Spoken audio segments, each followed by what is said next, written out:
pinoproblema ng tayo, nating ordinaryong Pilipino, bigas, bigas. Hindi na to pinoproblema ng ilan ho dyan.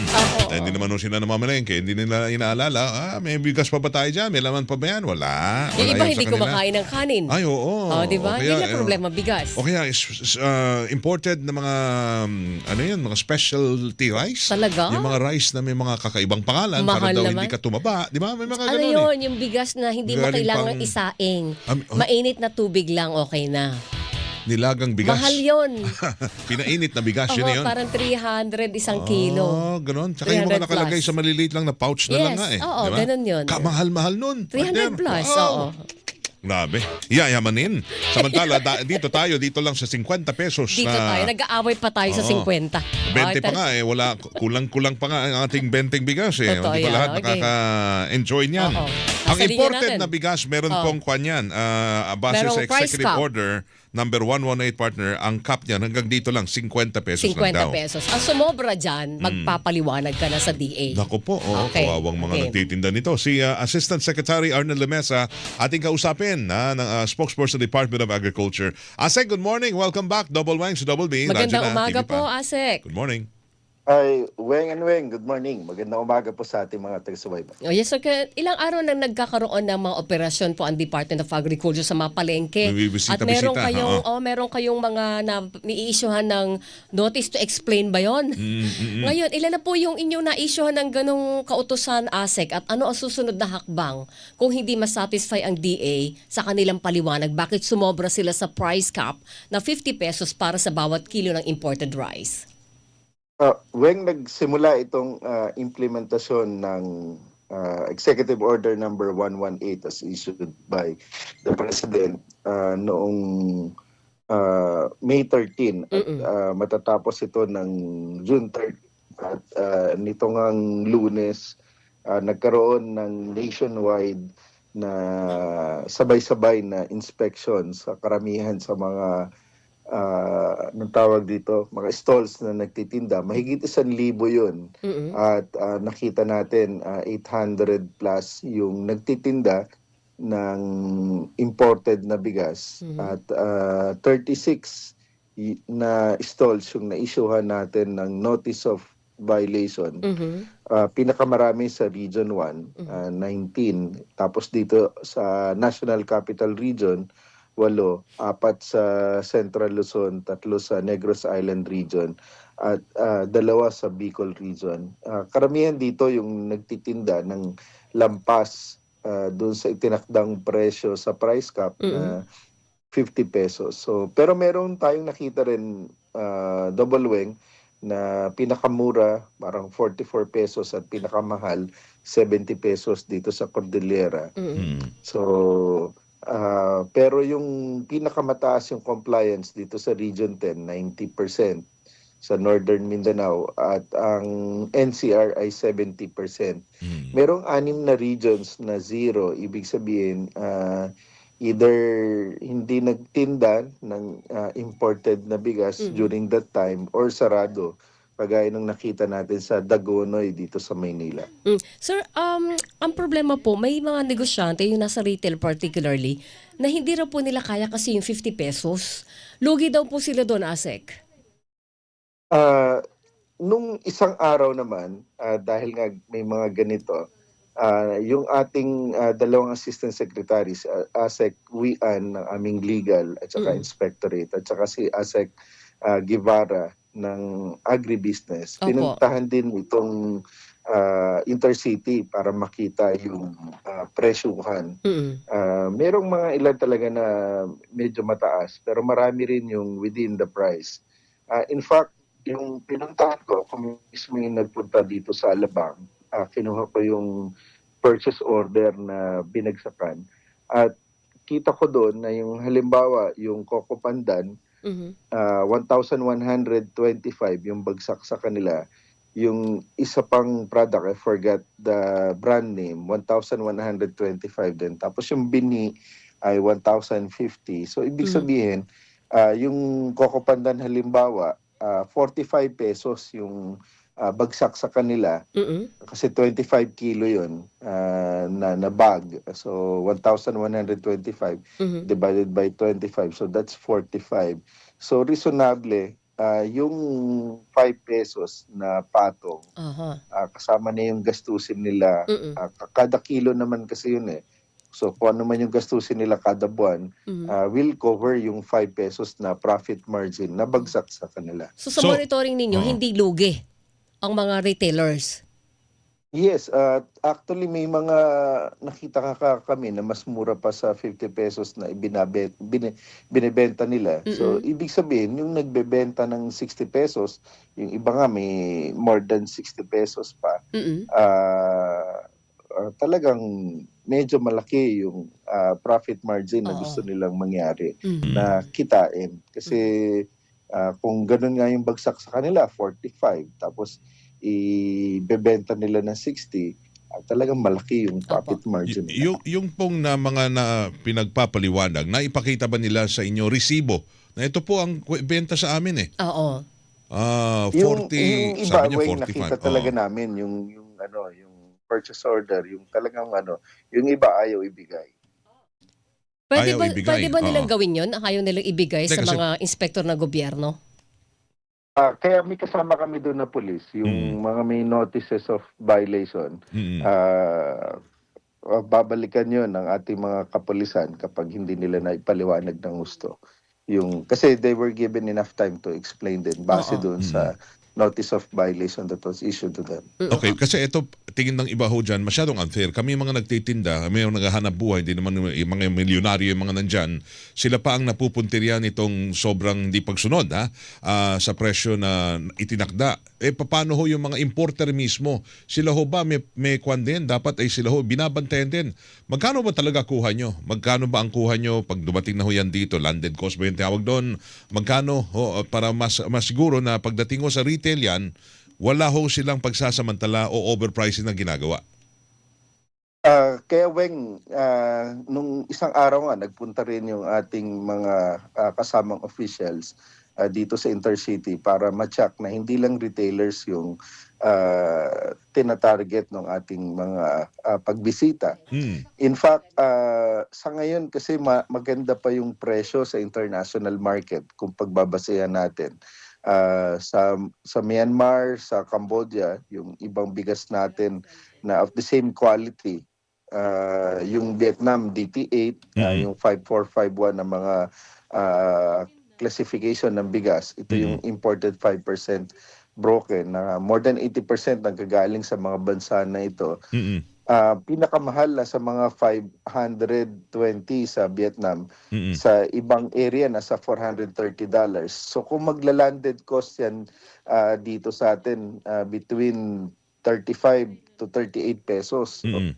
ang bagsak niyan o Oo. landed dito, kasama na dito yung 15% na taripa. So, kung titingnan mo yung value chain Mm-mm.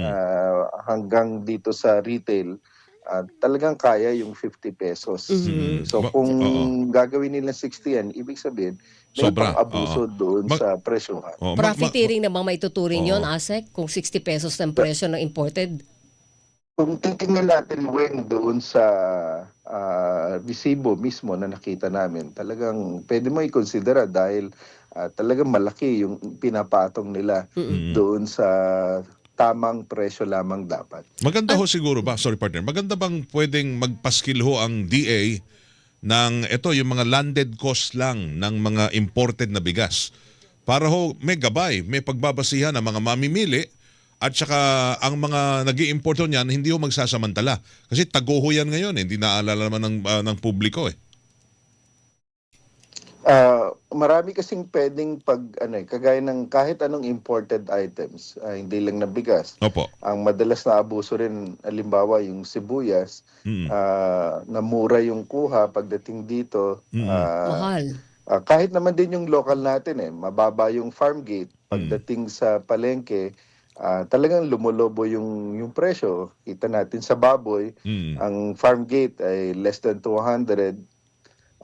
Yung live weight, pero pagdating sa Mm. palengke, yung Mm. lempo maabot ng 400. Binisita din namin yon. Mm. So nung pagtingin namin, sabi namin kayang ibenta ng 380 pero nabebenta ng 400. Mm. So may mga stalls na kayang ibenta na mura. So meron lang talaga na ilan na pilit na gustong mas malaki yung kanilang kita. Asek, tas nabanggit niyo po, limited lang yung implementation nitong EO 1118. Tama ba? May 13 to June? June 13, 13, dahil so 1 nakalagay month. doon sa executive order Oo. na isang buwan, pero subject ito, Weng, sa review. Yes. Review. Every 15 days, and Oo. then magkakaroon ng recommendation kung kailangang itigil na or kailangang tapusin na as scheduled or kung kinakailangang i-extend pa for some period. Tingin niyo po ba dapat i-extend? Depende sa compliance talaga ng ating mga kasamahan, Mm-mm. kagaya ng sa buong bansa kasi nga 45% Mhm. yung compliance, may mga regions na mataas. Mhm. So kung talagang makikita natin na talagang magbabago, kasi noong una medyo mababa yung compliance. Opo. Dito sa Metro Manila nasa mga talaga mababa 30%, Mhm. tapos tumaas ng 70%. So makita natin nag-improve yung compliance, especially dito sa NCR.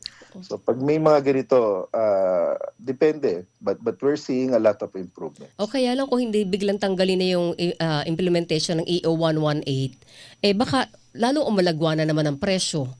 So nawala rin yung, mamabaliwala din yung tinamasa ng publiko na for a while, murang imported na bigas, hindi ba? Tama yan, Weng.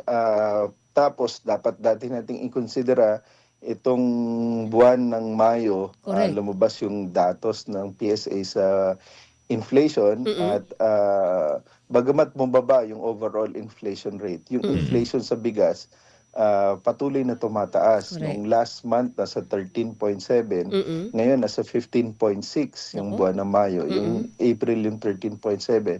So Mm. ibig sabihin, talagang generally speaking, tumataas yung Oo. presyo ng bigas. Mm. At pag inalis itong EO 118, posible yun na kumawala talaga ulit. Oo. Ito Okay, lang. so pinag-aaralan kong i-extend. Ngayon, ang tanong ko na lang, sorry Weng, ano mangyayari doon sa 36 na na-issue ng notice of violation? Yun nga, pagpapaliwanagin muna yun at And then? pag talagang makita yun, may mga karampatang parusa naman na pwedeng mangyari, depende dun sa Price Act or dun sa Anti-Agricultural Economic Sabotage Law. Aba, Okay. mabigat yung kaso. Sana ha? maging open lang ho sila. Na pariwanag, ipakita na talagang ito ang kuha namin eh. Masyadong mahal. Oo. At hindi, hindi sasabihin nyo na 45, hindi ho ganun ang kuha. So yun, makakalibre na ho sila doon. At pwede nila ma-pinpoint balik ho doon sa kung sino nagbenta sa kanila, ang pananagutan. Pwede bang ganun? Yes, tapos ano talaga to, maya naman na nag-iikot kami, meron yung talagang surprise visitation, meron din naman na talagang regular na umiikot yung aming mga kasamahan, lalo na doon sa grupo ni Asa Guevara. Okay, hanggang kailan tayo mag-i-import ng bigas? Hindi, I mean, ngayong Lifetime. taon meron ba? Di ba? May limit ba yan? O itigil na muna tayo ng pag-import or tuloy-tuloy lang? Weng, yung ating production ay talagang hindi pa sapat. Hindi pa, okay. Kumpara doon sa pangangailangan natin. More than 80% yung ating production, so 20% pa yung ating importation. Plus yung looming El Nino, mataas Yes, yung oo. presyo ng fertilizer at saka ng petrolyo. Initial estimate namin, babagsak ng 700,000 metric ton yung Yes. production. Pero depende yun kung gaano ka-severe yung El Nino. Remember natin ng 2024, medyo severe konti yung El Nino doon. We lost about 1 million metric tons. So Hindi ba tayo yun din yung maapektuhan? angkatin natin, yung 700,000 metric tons na yun, ASEC? Depende yon. As of May, yung ating imports were already at 2.2 million metric laki. tons. Mas mataas siya ng 15% for the same period compared last year. Dahil nga may mga ganitong prevailing circumstances. Pero yung mga pagkukunan natin ng bigas like Vietnam, Myanmar, Thailand, ano pa ba, India, di ba sila rin maaaring yung apektuhan nitong El Nino, di ba? Di kaya sila mag-iigpit ay sandali lang. O baka mas May limit magmahal muna ang tayo. presyo? Oo. Mas matinding problema kung maapektuhan din sila sobra Nangyari yan sa India. Yes. Nagtigil sila ng importation Mm-mm. noong panahon na nagkaroon sila ng problema rin sa production, na nakaapekto talaga sa presyo sa international market. Nung time na yun, kaya biglang tumaas ang presyo nun because they control 40% of the whole ng rice na ine-export or tinitrade sa buong mundo. Anong option natin na iba, ASEC? Kung halimbawa maapektuhan din ng El Nino ang Vietnam, yung mga regular natin, usual na source natin ng imports ng bigas. Naghahanap tayo ng yung ating mga private traders, of course, importers, naghahanap sila ng ibang option. Doon sa India, nung time na yon, nakiusap ang Pilipinas sa bansang India na wag silang i-close sa Pilipinas. So, nagkaroon naman ng mga negosasyon during that time. Okay, last na lang. Talaga bang importasyon lang ang kaya natin gawin, ASEC? Para ayusin natin ang supply natin ng bigas? Of course, that's last recourse palagi. Pero ngayon, kailangan yun dahil kulang yung demand natin. Pero ang ating kagawaran, patuloy yung pag-ensure na magkakaroon tayo ng magandang productivity every year. Kaya karamihan ng budget, in fact, ng DA ay nasa rice, more than 50%. Dahil alam natin yung political significance ng commodity na ito. Magmula sa mga libreng binhi, pataba, makinarya at saka irigasyon. In fact, meron pa tayong yung batas, yung RTL na naglalaan ng RCEP, yung Rice Competitiveness Enhancement Fund, na 30 billion additional every year para rin sa ating rice industry. Alright. ASEC, ASEC, thank you, sa oras. Magandang umaga Magandang po. umaga. As always, ASEC, thank you. Salamat. Maraming salamat din po. Mabuhay kayo. Double Thank you. good morning. Salamat. Assistant Secretary Arnel de Mesa, nakausap natin, spokesperson ng ating Department of Agriculture. Diba? The country with the highest, tayo ata pinakamalakas mag-import ng bigas. Pilipinas ba? Oo, Totoo. grabe no. Ngayon pa Tayo na nawawala dyan. 2.2 million metric ton. Hilingan, walang Pinoy.